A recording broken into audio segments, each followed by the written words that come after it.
اعوذ باللہ من الشیطان الرجیم بسم اللہ الرحمن الرحیم رب اشرح لی صدری ویسر لی امری واحلل عقدۃ من لسانی یفقہوا قولی ربنا زدنا علما اللہم فقہنا فی الدین آمین اللہم آمین۔ السلام علیکم ورحمۃ اللہ وبرکاتہ۔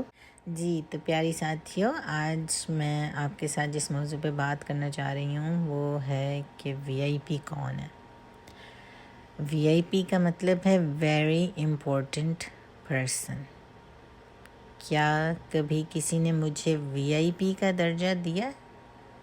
جی ہاں، بالکل، ہم میں سے ہر ایک کو یہ درجہ ملا، اور آپ کو اور مجھے وی آئی پی بنانے والا کوئی اور نہیں بلکہ ہمارے والدین ہوتے ہیں، جو کہ ہماری ہر چیز کا ہم سے پہلے سوچتے ہیں، اس کے اسباب بناتے ہیں اور تکمیل کے ہر مرحلے پر ہمارے ساتھ کھڑے ہوتے ہیں۔ ہمارا کھانا پینا، سونا اٹھنا، پڑھنا لکھنا، پہننا لگانا، یہاں تک کہ ہم کس کمپنی میں بیٹھتے ہیں، کن لوگوں سے ملتے ہیں، ہر چیز کا انہوں نے بھرپور انتظام کیا ہوتا ہے، اور وہ اپنی کیپیسٹی میں جو بھی ہمیں پرووائڈ کر سکتے ہیں مواقع، وہ کرنے کی بھرپور کوشش کرتے ہیں۔ اور والدین، میں سمجھتی ہوں کہ اللہ کی دی ہوئی وہ نعمت ہے جس کا ہم جتنا بھی شکر ادا کریں وہ کم ہے۔ آج جو کچھ بھی ہم ہیں وہ انہی کی محنت اور کاوشوں کا نتیجہ ہے، ان کی انتھک محنت اور بھرپور دعائیں۔ آپ کو پتہ ہے نا کہ مائیں ہر وقت دعا میں لگی رہتی ہیں، اور ماں باپ کی دعاؤں ہی کی وجہ سے اولاد ترقی کرتی ہے۔ تو اصل میں وی آئی پی کون ہوتا ہے؟ وی آئی پی ماں باپ کی آنکھوں کا تارا ہوتا ہے، اور ہر بچہ اپنے ماں باپ کی آنکھوں کا تارا ہے۔ آج ہم میں سے جو بھی والدین ہیں وہ میری بات کو بخوبی سمجھ رہے ہوں گے، کیونکہ والدین کے لیے چاہے کتنے ہی بچے ہوں، ہر ایک کی اپنی جگہ ہے۔ اگر کسی ایک کو بھی تکلیف پہنچتی ہے تو وہ والدین کے لیے کافی زیادہ تکلیف کا سبب ہوتی ہے، اور اسی وجہ سے اکثر لوگ والدین تک باتیں نہیں پہنچاتے تاکہ والدین کو وہ تکلیف نہ پہنچائیں۔ لیکن ماں باپ ہیں، ماں باپ کو چیزیں پتہ چل جاتی ہیں، اور اگر میں یہ کہوں کہ ماں باپ کی دعا ایسے ہے کہ جیسے تسبیح کے دانوں کی طرح ہر وقت وہ اپنے بچوں کے لیے دعاؤں میں لگے رہتے ہیں، تو یہ بات بالکل درست ہوگی۔ تو یہاں ایک قرآن میں سورہ فرقان کی آیت 74 ہے، جس میں اللہ سبحانہ تعالیٰ نے اولاد کے لیے قرۃ اعین کا ورڈ یوز کیا، یعنی آنکھوں کی ٹھنڈک۔ اور اتنی پیاری دعا ہے یہ کہ جس میں ہم سیکھتے ہیں کہ قرۃ اعین یعنی کہ قرن یعنی ٹھنڈک، قرار یعنی سکون، قرۃ اعین یعنی آنکھوں کی ٹھنڈک یا آنکھوں کا سکون۔ اور اتنی خوبصورت یہ دعا ہے جو کہ ہم اکثر مانگتے ہیں، یہ ہے ربنا هب لنا من ازواجنا وذریاتنا قرۃ اعین واجعلنا للمتقین اماما۔ معنی ہے ربنا، اے ہمارے رب، ہب لنا، عطا کر ہمیں، من ازواجنا، ہمارے ازواج میں سے، وذریاتنا، اور ہماری اولاد سے، قرۃ اعین، ٹھنڈک آنکھوں کی، وجعلنا، اور بنا ہمیں، للمتقین اماما، متقی لوگوں کا امام۔ اتنی پیاری یہ دعا ہے اور ہمیں مانگنی چاہیے۔ یہ دعا انسان کی اندرونی کیفیت کا اظہار کرتی ہے۔ اب یہاں یہ بات چیک کرنے کی ہے کہ کیا میں قرۃ اعین ہوں؟ کیا میری اولاد قرۃ اعین ہے؟ میں قرۃ اعین تب ہوں گی جب میں اللہ کے حکم پر عمل کر کے اپنے والدین کو وی آئی پی بناؤں گی، ان کے ساتھ بہترین سلوک کروں گی، ان کی ہر ممکن حد تک خوشی کا سبب بنوں گی، ان کے لیے کسی بھی طرح سے تکلیف کا باعث نہیں بنوں گی۔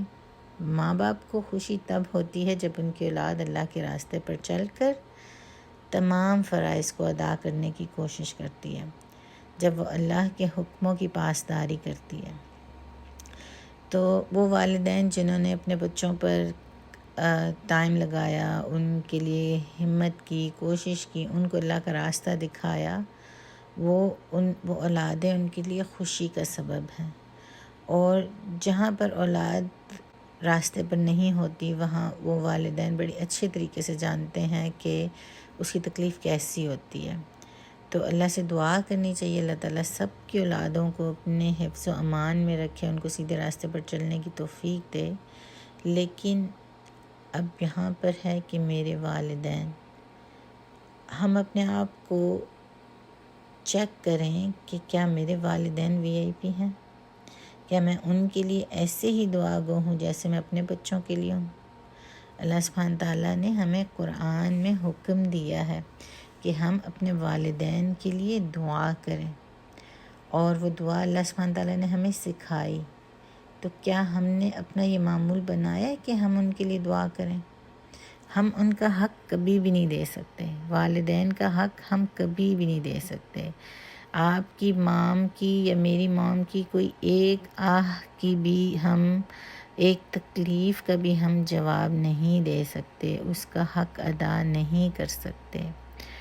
تو کتنی امپورٹنٹ بات ہے کہ ہم ان کے لیے دعا کریں۔ اللہ سبحانہ تعالیٰ نے ہمیں جو حکم دیا قرآن میں سورہ اسراء کی آیت 24 میں، سورہ اسراء کا دوسرا نام بنی اسرائیل ہے، اس کی آیت 24 میں اللہ سبحانہ تعالیٰ نے ہمیں سکھایا وَقُلْ رَبِّ ارْحَمْهُمَا كَمَا رَبَّيَانِي صَغِيرًا، یعنی اے میرے رب ان دونوں پر رحمت فرمائیے جیسا انہوں نے مجھ کو بچپن میں پالا یا میری پرورش کی۔ سبحان اللہ۔ اور اتنی پیاری دعا ہے، اور اس دعا کو جب بھی پڑھتی ہوں مجھے اتنی پیاری سی اپنی استاذہ کی بات یاد آتی ہے کہ انسان کو اگر کوئی بھی دنیا کی نعمت چاہیے نا تو وہ اس دعا کا معمول بنا لے، رب ارحمہما کما ربیانی صغیرا، رب ارحمہما کما ربیانی صغیرا، اس لیے کہ آپ اور میں اپنے والدین کی آنکھوں کی ٹھنڈک ہیں، اور جب ہم اپنے والدین کے لیے دعا کریں گے تو اللہ سبحانہ تعالیٰ ان پر رحم کریں گے۔ اور سب سے بڑی بات ہے کہ جب انسان تکلیف میں ہوتا ہے اور وہ جب یہ دعا کرے کہ یا اللہ میرے والدین پر رحمت کر، ان پر رحم کر، تو اس کا مطلب ہے کہ آپ اپنی تکلیف کو ان کی طرف کر رہے ہیں کہ جب آپ سے تکلیف دور ہوگی تو ان کے اوپر رحمت ہوگی، کیونکہ وہ آپ کو دیکھیں گے تو آپ ان کی آنکھوں کی ٹھنڈک ہیں، آپ ان کی آنکھوں کا سکون ہے۔ جب آپ سکون میں ہوں گے تو وہ بھی سکون میں ہوں گے۔ جیسے بات ہے کہ آپ کے کوئی بہن بھائی ہیں جن کی وجہ سے والدین پریشان ہیں، کسی تکلیف میں ہیں، تو آپ اللہ سے دعا کریں اللہ ان کی یہ تکلیف دور کر کے میرے والدین پر رحم کر دے، یا اللہ میری یہ تکلیف دور کر کے میرے والدین پر رحم کر دے۔ تو اتنی پیاری دعا ہے، اللہ سبحانہ تعالیٰ سے دعا ہے اللہ ہمیں اس کو سیکھنے کی، سمجھنے کی اور مانگنے کی توفیق عطا کرے۔ اللہ سبحانہ تعالیٰ ہمیں اپنے والدین کو VIP بنانے کی توفیق عطا کرے۔ آخر دعوانا ان الحمد للہ رب العالمین۔ السلام علیکم ورحمۃ اللہ وبرکاتہ۔